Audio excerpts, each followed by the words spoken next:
Hey, it's your boy, Crazy Spider here, woo, and welcome to my first ever ranking video. So, I have been following the Marvel Cinematic Universe MCU for short for about 5 years now, and over the full decade the studio's been around, they've produced some pretty entertaining films. Every year I very much look forward to going to the theater with my friends and experiencing these fun, albeit sometimes dumb, thrilling blockbusters. So I figured with Ant-Man the Wasp, the last movie of a pretty substantial year for Marvel. I mean, Black Panther, big black cast for a superhero movie. That's pretty significant. Infinity War, the biggest crossover event in movie history, though the memers would like to say otherwise. And the Ant-Man sequel, that also released. So I figured I'd quickly review every single MCU movie I've seen and rank them from worst to best. Sorry if you were looking for my thoughts on the second Thor and the Incredible Hulk, you will be thoroughly disappointed. Those look like pretty big duds, and I just couldn't find the time or the willpower to watch them. So let's get into the ranking.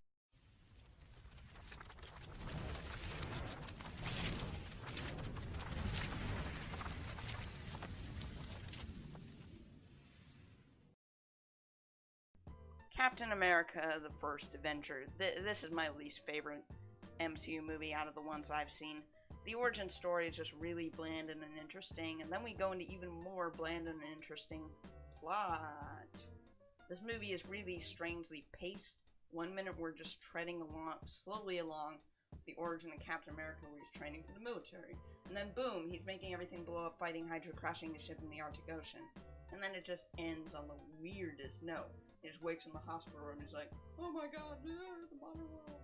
Like, that was a tagline for the Winter Soldier, like, he's adapting to the modern world.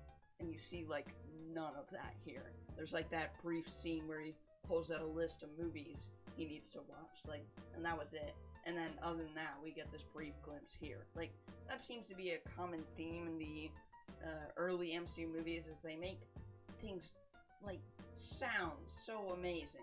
Like, it sounds like it would be really interesting, and then it turns out it's kind of not. It's not executed the best. So, yeah, this movie is just really boring and a strain on the eyes. You could read the Wikia page, the Wikia fandom page on the origin, and that would be probably more of a stimulating cinematic experience. They wouldn't have to pay and to see and sit in a cold theater for 2 hours to experience. So yeah, this movie has its fans. I'm not one of them. However, the great part, though, the one big pro is the Stan Lee cameo. That may be my favorite, or, it's definitely up there. So yeah, I'm gonna give this a light 4. I know that might sound weird given how, I've been, would have been talking about it, but, it still has some style, some pretty some okay sequences, some good acting, stuff like that to hold it up. It's really more of a mediocre film, but I would give it a 4 and not a 5, because there's just not enough pros here to count for that. So yeah, that's the first venture. Not good. Thor. It's really just a forgettable movie, and it does a horrible job of bridging to the Avengers. Like, seriously. And honestly, the villain here might be worse than Red Skull. Like, what even was the name of that fire-breathing robot-looking thing again? Like, I mean, people mention Malekith as the epitome of, I don't remember the name. Dude, Malekith is a memorable name. I seriously, either I wasn't paying attention or I really didn't catch this guy's name. But is this even in Norse mythology? Please point out a section in Norse mythology where there's a fire-breathing robot-looking thing. And please buy me that book, because that sounds amazing. But it's not good here. It's terrible. I mean, I guess the real villain here is Loki, but honestly, this film doesn't add much to its motivation in the Avengers, which is the entire reason I wanted to watch this schlock. Like, come on. Like, they barely develop it here. He's much better in the Avengers. I understood Thor from the Avengers films and Ragnarok alone. I don't think this really added much to his character either. The romance plotline might be the least believable in the entire MCU. Like, seriously, she likes him, even though he's like a crazy dude from space who tried to like murder innocent people after like breaking into a facility to steal his hammer, and she's just like, yeah, let me help you with that. That's totally cool. Like, what? They barely have a chemistry in this movie. They barely have a connection. It's so weird. There was some good visuals, music, and gags here and there. I like Phil Coulson in it, I guess. Though they made the idea of a government trying to control a literal god as uninteresting as possible. So yeah, this movie is super bland. Honestly think I could have skipped it. It wouldn't even made a difference. Like, come on. I'm gonna give this a light 4 out of 10. I do like it slightly better than the first Avenger. There are more sequences that I was like, okay, I can passively admire this. Maybe. There was less stuff like that in the first Avenger. But yeah, it's still not a good movie. I wouldn't recommend either of these. Avengers Age of Ultron. The team-up movies of the MCU are what I typically call the dessert. But this is like a pile of sugar without flavor. Of course, the typicals here, the quips and the action, but you don't get some of that clean, crisp dialogue. Sorry, bringing out my inner Italian here. That you got in the first one. The villain is totally flat and literally and figuratively robotic. The whole movie is either making unfunny comebacks like, oh, clearly you've never had an omelet. Or spurting some exposition about the human race. Like, that scene with Vision is so corny, it's so ham-fisted. It could have been incredibly interesting if they actually gave him more than one rapid scene of build-up, where he's discovering the world in his database and he's like, oh, it's so horrible, ugh. Like, and they just explained away, it's a malfunction, like, also this film has terrible pacing. Like, they just stop at a barn for no reason at all in the middle of the film, like, oh, we need to regroup, we're under a lot of stress, blah blah blah. Dude, you're superheroes. I think you can deal with it. Somehow your visions were more traumatic than, oh, seeing the entire city of New York go down in shambles. Like, I mean, Iron Man actually cared about that, even though, you know, he is a little bit weird in this movie. But, oh, I want to touch on that. They never address his retirement at the end of Iron Man 3. Never address it. Incredibly interesting, like, dilemma. Like, that could have been interesting. And in fact, that could have worked, because he could have been like, oh, I don't really want to come back, guys. And then they're like, just come back for this one party. And he's like, what if I made a robot? Like, that would be reasonable, like, motivation for him building the robot. And he could have been like, yeah, after I build this robot, you know, it could be an Avenger, and I can go home to, you know, start a family with Pepper and something. But no, they don't do that here. That would have been, like, how did they not think of that? But instead they were like, oh yeah, it's a better idea to just make a weird course correction with the retirement and just not address it at all. Of course, I'm not expecting them to, you know, keep him fully retired. That, like, no, Iron Man needs to be there for Infinity War and all that crap. And I'm glad he was. But, like, it needs to be, if you're going to have it happen, it needs to have some effect on the narrative. And they just didn't do that here. So that was a little frustrating. And again, it could have been more interesting to see that, you know, creation, Frankenstein, you know, relationship. But it sounds a lot more interesting than it is in execution here. So, yeah. Of course, there are good moments, like, yeah, it's Avengers film. But no scene really made me want to cheer, not like the first one. This is a cinematic example of why bigger does not equal better. I'm gonna give this like a strong 5 to a light 6. Again, good moments here and there, but overall, it's one of the more middling MCU entries. More factory made, less risk taking, and really, like, it's not even that much darker than the original, unlike the trailers promised. Like, that looked like a really intimidating villain, but nah. It just wound up being a little bit of a disappointment. Now, I liked this when it first came out, but just on rewatch, it just really doesn't hold up, to say the least. Ant-Man and the Wasp. My take on this movie is a little bit complicated. To review this, we need to also review Deadpool 2 a little bit. They're very comparable. They're very similar and structurally in a lot of ways.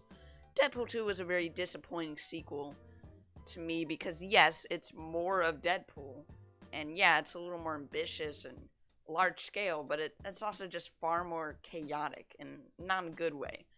You know, Deadpool was just a very tight script, just, you know, good, simple storytelling. And the second one is just, like, all over the place. Like, it's not paced the best, like, all of that. So yeah, the story really suffers from it. That's sort of the same gist here. Ultimately, I enjoyed this film more than Deadpool 2 because, let's be honest, it's not as big of a departure, and they didn't repeat jokes, and there was some cool extra stuff they added. There's just far more Ant-Man antics in this one, though it's not directed the best. Like, I mean, if you see the stuff in the trailers, you've seen it all. Like, the creativity here, I don't know. Edgar Wright would definitely direct a much better film. I wish they had kept him on, and that's just judging from 2 of the films I've seen of his. Baby Driver, which I didn't like that much, but, you know, it was stylish, it was creative, and then Hot Fuzz, which is just an excellent comedy. The humor can be a little hit or miss, just like Deadpool 2. Some of the beats in the story are just really kind of cheesy. Yeah. So did I hate this film? No. I wouldn't say that. It's fine. It's kind of mediocre. It's entertaining, I guess, if you can turn your brain off a lot. But I was sad to see it couldn't just improve on the original. There's so much room for improvement. I think there was just potentially interesting stuff that could make for a more engaging film, but they just sort of stuck together 3 different storylines that couldn't really stand on their own in their own movie, and they don't mix together to make a complete film, especially when you don't even resolve, like, any of them in a satisfying way. The highlights in the movie were definitely the subplot with the FBI guy desperately wanting to catch Ant-Man. Every scene with them two I just found hilarious. The opening scene of Scott's daily routine. Hello world, it's a song that we're singing. Come on, get happy. And the ending with the drive-in theater. Also, whoop-de-doo, the freaking end credit scene was a spooky. Ooh. Please give me Avengers 4 already. I mean, I know people are like, oh, this is a cool palate cleanser, but honestly, I could take a million films as dark as Infinity War a few months after it, and I'll be like, okay, give me that a million times over a kind of hum-de-dum, frickin' Peyton Reed directed Ant-Man sequel. So yeah, I'm gonna give this it's either a strong 5 to a light 6, somewhere around that territory. Yeah, not that good. Nah. Iron Man 2. A lot of people really don't like this movie, and they'd probably put it below Avengers Age of Ultron. I've even seen it at, like, the bottom of some people's list, but I don't think it's that bad. The biggest flaw is just an awkward movie. The script is super clunky, honestly. You could skip this movie entirely, even with the important introductions of Black Widow and War Machine. They're, you know, you get it. In the later movies, you don't need this movie. It's an entertaining movie, don't get me wrong at some points, but it just feels like it was shoehorned into Phase 1 and didn't really need to be made, if I'm perfectly honest. There's nothing about Tony Stark's character that's developed too much. I mean, yeah, there's some intimate moments with Robert Downey Jr. and some Avengers setup, but other than that, it's just kind of bland. But it's not as bad as everyone says it is. I'd give it decent to strong 6 on this one. I think it was okay. Captain America: The Winter Soldier. Oh, I know there's going to be a bunch of uproar in the comments section, but I think this movie is massively overhyped. It's better than the horrendous first movie, but it's nothing amazing. It's nothing much to say on it. It's a fun spy thriller with some great dialogue, and okay at times action, though the rest is in dizzying shaky cam. But I wouldn't say it's anything to write home about. I go a light 7. Yeah, that'll probably upset some people, but who cares? Light 7 may be too high. I don't know. Decent to strong 6. My ratings are arbitrary. Let's face it, guys. Doctor Strange. I didn't have a ton of anticipation for this movie when it came out, but it was a pleasant surprise. Unfortunately, aside from its visuals, this movie has little to no style. The villain is pretty weak. It's not paced the best, but it's another entertaining, funny movie that surprised me a little bit. This movie proved Marvel can create a whole another universe with just the snap of their fingers. Funny joke. I'm gonna give this a decent to light 7. I don't know. I used to like it a lot better, but just thinking about it, I was like, I don't know. I'll put it here. It's a good place for it. Iron Man 3. This movie really doesn't deserve the flack it gets. Really, there's not much here that's bad. Some of it is really, really great. The action in particular is incredible. Probably some of the best in the MCU. But this is probably the most exciting solo movie. It manages to be a larger-than-life action flick, but still be grounded. It managed to be a team-up movie, but also be a personal character study. The biggest flaw here is still the villain. He's light years ahead of the ones in the other movies, and the plot was a little more engaging, but I just didn't enjoy him that much. Also, some of the CGI on Iron Man's suit was a little iffy at times, but this is just an entertaining and satisfying high-budget summer blockbuster, and I don't think the other films were masterpieces in comparison. Go watch it. It's underrated. I'd give this... I'd give it a decent 7 out of 10. Thor Ragnarok. This movie seems like an actual Marvel. They took a character that has been sidelined in all the previous Avengers films, had 2 widely disliked movies, and made it into a Taika Waititi comedy in space. What? Now, this isn't me saying this is the greatest movie in the entire MCU, like some people think. It's not. That's why it's in 10th place. But it is an anomaly. Now, I haven't seen, Thor: The Dark World, but from what I can tell, this feels like an entirely new franchise, just based on the first one. Same character, but given the Phase 3 treatment. Now, it released in November and didn't completely smash box office records or anything, but I caught it. It was great to see in theaters, and I'm sorry to those who missed it out on it because they were skeptical. I was too, but then I saw it. It has likable characters, great action, and hilarious moments. Substance, a little, not much. It's no Guardians or anything, but it is a solid, entertaining movie that is great on the first watch. Like any standard comedy, though, it's not all that fun to rewatch because you know all the jokes already.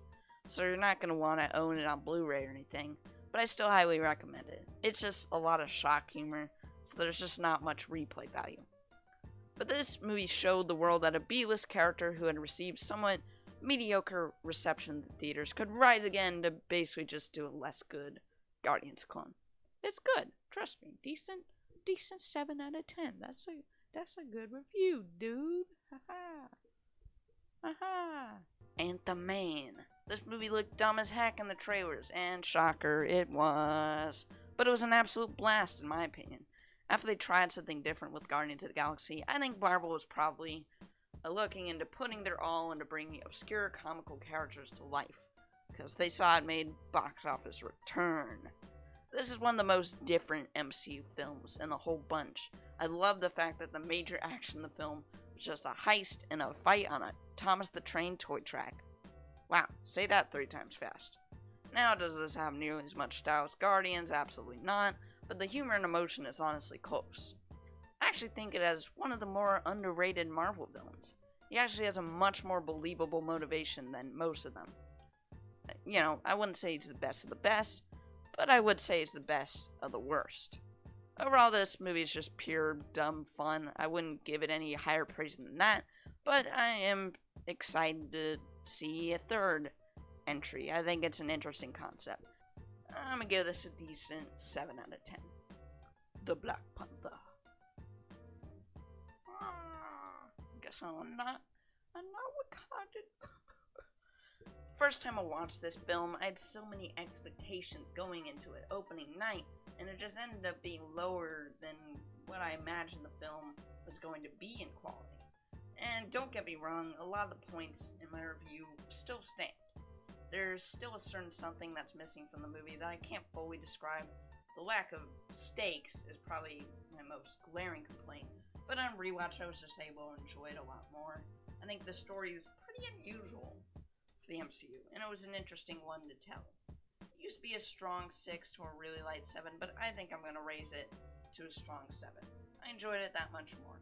So yeah, hopefully I've redeemed myself for anyone who's like, dislike, you gave bad review on popular movie. Ooh, it is a 97% on Rotten Tomatoes. Iron Man, no. Iron Man is an origin story, but not only of the hero, but of the company itself.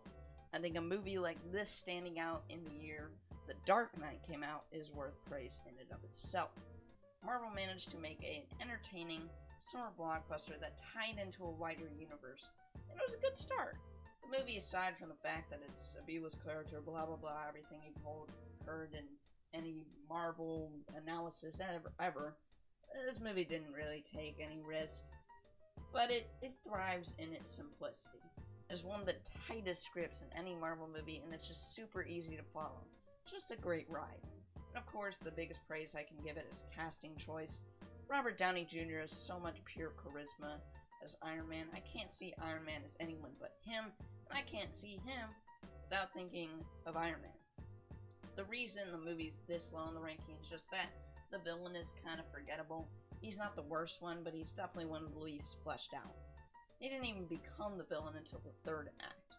They really stuck to the Marvel formula hard, even with their first film. So, yeah, I'm giving this one a strong 7 out of 10. It's good. Captain America Civil War. Man, oh man, I've had a rocky relationship with this movie. I saw this friggin' thing in a drive-in theater in my brother's beat-up green used car with half a speaker, and surprisingly that had nothing to do with my lack of enjoyment of the film. It just did nothing for me at the time except to introduce Spider-Man and Black Panther. Now, several months later, it came on Netflix, so I rewatched it. Didn't bother with it for a long time. Then around Christmas vacation, I decided to watch the first Avenger, which, as aforementioned, I hated. And also I watched Winter Soldier, which, as aforementioned, was pretty alright. So after that, I figured, what the heck, I might as well complete the trilogy and watch this crap again. And I really, really liked it. Don't get me wrong, it's not a perfect movie. Some of the action similar to the Winter Soldier shot in dizzying, shaky cam. So bad. Stop doing it. The film is not visually appealing in the slightest. It's what people point to. Fix your color grading, and then they did. Some of the side plot stuff, it can get a little muddled. But you know what? There are other things that hold this film up. The dialogue is incredible. Some of the best in any superhero movie. The last scene, perfect. Airport scene, really great. But yeah, the ending, the twist just really hit hard. I think I was dozing off the first time I watched it and not paying attention the second. But this time it really got me. That was a real human moment. It's a very intense scene. Like, it was really great. One of the best endings, really. Yeah, it's not completely my type of movie, my type of superhero movie, but it is the best of the Captain Americas by far. Some people disagree with that, but yeah, and it definitely gets a strong recommendation for me. Also, it's way better than Batman v Superman, so that takes it up a peg. Strong 7 out of 10. The Avengers. After a multitude of very bland Phase 1 movies, Moviegoers' skepticism was relieved and we got this little gem. We finally got to see what all the quite boring cinematic universe entries were leading up to, and it was refreshingly excellent. I really love the dialogue in this movie. This is one of the tightest scripts I've ever seen in the MCU. Every scene with the characters just talking is freaking excellent. And of course, the action is awesome. Thor fighting Iron Man and Captain America is great. Everything with Hulk is terrific. Point is, there's never a dull moment in this film due to the excellent pacing. Loki is a pretty okay villain. Solid performance. He has decent motivations in theory. They don't spend much time fleshing them out here, which would definitely make me appreciate it more. Otherwise, he's a pretty good, intimidating villain. So yeah, I don't think this is the most emotionally rich film of the MCU, but it is probably just the most fun out of all of them. I'm gonna give this a strong 7 out of 10. Guardians of the Galaxy Volume 2. The anticipation of this movie was very high, as the first one was such a smash hit. What we got was pretty good, in my opinion. Is it as good as the first movie? No, but it tells a completely different story. The characters have already banded together and kind of sorted out their differences, so the dynamic here is much different, though they do have their occasional bickering. This movie is all about character. At the end of the day, not a ton happens in this movie at all, and you definitely feel that. You get some personal scenes of character development, almost to the point of cheesiness sometimes, but it's alright. One setback of the first one is that the plot in that film felt quite secondary to the characters, but here they're connected, which doesn't necessarily mean this one is quite as fresh or enjoyable as the previous one, but they focus on another element that they hadn't really touched on much before. First time I thought it was a strong 7, somewhere in the 7 territory, but on rewatch, I think it deserves a light 8, honestly. Speaking of which, Guardians of the Galaxy. This is a movie that really got me into Marvel. I had absolutely no idea who these characters were, but I was very intrigued by the trailers for it. I was skeptical, but I knew I wanted to see it. And then it came out, and it was awesome. The soundtrack is just, so great. Characters were weird, interesting, action, breathtaking, and of course, hilarious. This is really just the first one of these movies that really had blown me away. Of course, with numerous rewatches, it doesn't hold up nearly as much as it did before. For instance, I was far more unimpressed by the whole plotline with the villain, but at the same time, I don't think this movie was ever about that. It's about a ragtag group of quirky characters learning to work together, and seeing that was just an absolute blast. I'm gonna give this a light to decent 8 out of 10. Spider-Man Homecoming. Ugh. I won't go too into detail in this film since I already uploaded a dedicated video to it a while back, but this is my favorite Spider-Man movie, and just one of my favorite superhero movies in general. It's who I envision Spider-Man to be, even after just being a casual viewer in the films and like one comic. It's also one of the only films that has recognizable flaws that don't feel like they were things that were forgotten, just errors they had to make in order to make the movie succeed, just make it more focused.